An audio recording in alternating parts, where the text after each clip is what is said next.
Thank you, Mr. President. I rise to speak on a bill that has been a long time coming, as most of you already know.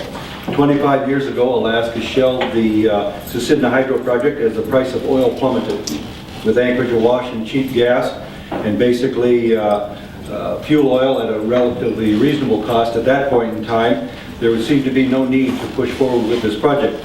However, things do change. At that point in time, natural gas was 25 cents an MCF, and the price of a barrel of oil had dropped to $9 a barrel. Today, Alaska is a long way from those times, $120 for a barrel of oil, approximately anyhow, and oil is dwindling. Cook Inlet gas reserves are uncertain and harsh, and there's a harsh outlook for the energy future of Alaska. Over the last 25 years, we've seen a roller coaster up and down in the state of Alaska regarding our fossil fuel prices. It's hurt our economy, businesses, as well as independent houses, residences. Over these past 25 years, Alaska has missed out on a lot of economic opportunity as well. We've missed the opportunity to create new businesses, new jobs, diversify our economy, because we have not had that low-cost, stable form of power.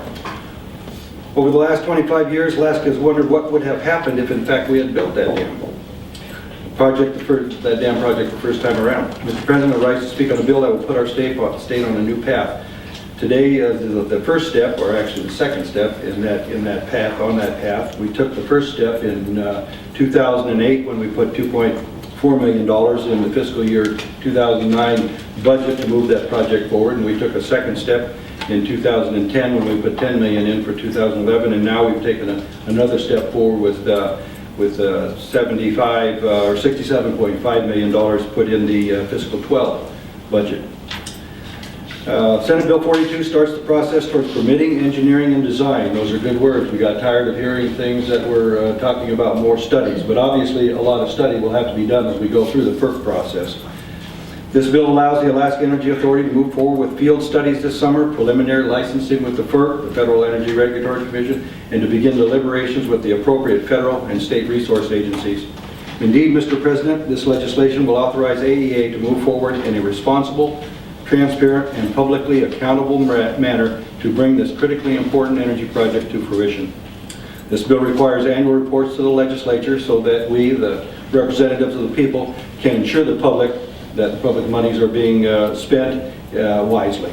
Mr. President, this legislation also authorizes AEA to work constructively with two communities off the rail belt to generate and utilize hydropower for their residents. This legislation will amend existing statute to increase loan authorization for hydro projects benefiting the communities of both Cordova and Heidelberg. Senate Bill 42 is critical. Without this authorization, the funds in this year's capital budget for advancing the Susitna project won't be able to be used for their full potential.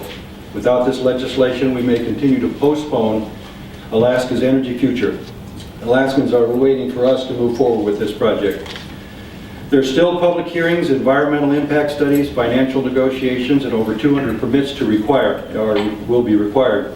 As it is the nature of energy projects in these days, many things have to take place.